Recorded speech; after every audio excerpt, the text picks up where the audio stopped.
Subscribe कीजिए हमारे YouTube channel को और बेल आइकन को प्रेस कीजिए ताकि हमारी वीडियो का लिंक सबसे पहले आप तक पहुंच सके और ज्योतिष संबंधी सभी जानकारियाँ आपको मिलती रहे। नमस्कार दोस्तों, स्वागत है आप सभी का हमारे इस यूट्यूब चैनल पर। आज हम बात करेंगे कार्तिक महात्म के 26वें अध्याय के बारे में। नारद जी ने कहा, देवगणों के ऐसे वचन सुनकर धर्मदत्त ने कहा, सब मनुष्य भगवान विष्णु की प्रसन्नता के लिए विधिवत आराधना, यज्ञ, दान, व्रत, तीर्थ आदि, तपस्या आदि करते हैं, किंतु कोई ऐसा सरल उपाय बताइए जिससे करने से इन सब का फल प्राप्त हो। गरुड़ ने कहा, हे द्विज श्रेष्ठ, आपका प्रश्न बड़ा श्रेष्ठ है। हम आपको भगवान विष्णु को शीघ्र प्रसन्न करने का उपाय बताते हैं। हम इतिहास सहित प्राचीन वृत्तांत सुनाते हैं, सावधानी से सुनो। प्राचीन काल में कांचीपुरी में चोल नामक चक्रवर्ती राजा राज्य करता था। उसी के नाम से उसके देश का नाम भी चोल ही प्रसिद्ध था। राजा चोल के राज्य में कोई प्राणी दलित, दुखी, पापी व रोगी ना था। ये सब राजा के यज्ञ करने का प्रभाव था। ताम्रपर्णी नदी के दोनों किनारों पर सोने के यज्ञ स्तंभ सुशोभित हैं। हे द्विजवर, एक दिन वे राजा भगवान विष्णु के पास गया। भगवान उस समय शेष सैया पर योग निद्रावश सो रहे थे। राजा ने उनकी मणियों, मोती और स्वर्ण के दिव्य फलों फूलों द्वारा पूजा की। वे साष्टांग प्रणाम करके भगवान के चरणों के ही पास बैठ गया। थोड़ी देर बाद राजा ने अपनी नगरी कांचीपुरी के ब्राह्मण विष्णुदत्त को वहां आते हुए देखा। विष्णुदास भगवान की पूजा के लिए तुलसी दल और जल लिए हुए था। विष्णुदास ने वहां आकर भगवान विष्णु को सूत्र मंत्रों द्वारा स्नान करवाकर मंजरी तथा दलों से उनका विधिवत पूर्व पूजन किया। विष्णुदास के चढ़ाए हुए दलों से राजा को चढ़ाए हुए मणि, मोती व स्वर्ण के फूल ढक गए। राजा ये देखकर क्रोध में भरकर बोला, ढोंगी मूर्ख, तूने मेरी चढ़ाई हुई मणियाँ, मोतियाँ और सोने के फूलों को तुलसी दल व अपने सादे फूलों से ढक दिया।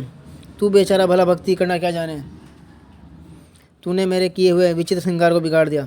राजा की बात सुनकर विष्णुदास को भी क्रोध चढ़ गया और वे राजा के गौरव को तुच्छ समझकर कहने लगा, हे राजन, तुम भक्ति करना नहीं जानते, तुमको अपने धन का घमंड है। बताओ, आज से पहले तुमने भगवान के कितने व्रत किए हैं? देवगण बोले।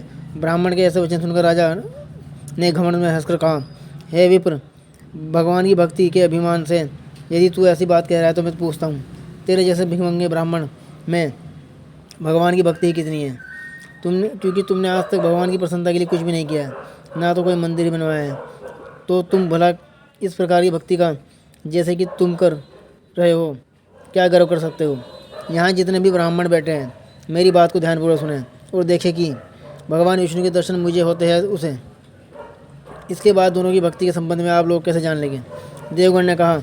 ऐसा कहकर राजा अपने महल में चला गया और वहाँ जाकर उसने अपने पुरोहित मुर्दगल को आचार्य बनाकर विष्णु का आरंभ किया।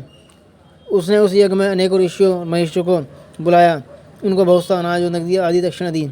जो यज्ञ पहले ब्रह्मा जी ने गया में किया था, वही यज्ञ राजा चोल ने अपनी नगरी चोल में किया। विष्णुदास भी अपने मंदिर में रहकर ही भगवान की प्रसन्नता के लिए व्रत करने लगा। उसने माघ तथा कार्तिक मास के व्रत किए। तुलसी के वन की ओर एकादशी को भगवान विष्णु के 12 अक्षर मंत्र का जप किया। वे भगवान को प्रसन्न करने के लिए गीत गाता रहा, वह नृत्य करता रहा, नित्य प्रति व्रत करता, भूमि पर सोता, हर समय भगवान विष्णु का स्मरण करता और सब प्राणियों में समदृष्टि से भगवान को ही देखता था। उसने भगवान को प्रसन्न करने के लिए माघ और कार्तिक के व्रत भी किए और उन व्रतों के नियमों का पालन भी किया और उद्यापन भी किया। और इस प्रकार राजा चोल और विष्णुदास दोनों को आराधना करते हुए बहुत दिन बीत गए। तो ये था मित्रों 26वां अध्याय जो आज आपने जाना कार्तिक महात्म का। हमारी और वीडियो आगे भी आप लोगों के लिए ऐसी आती रहेगी। आप हमारी वीडियो को लाइक करें, चैनल को सब्सक्राइब करें और इसको शेयर भी कर दें ताकि वो लोग भी इससे जुड़ी हुई जानकारी ले लें। और यदि कोई बात आप हमसे पूछना चाहते हैं तो हमारे दिए हुए मोबाइल नंबर पर आप संपर्क कर सकते हैं। सभी जानकारी आपको विस्तार से दी जाएगी। धन्यवाद।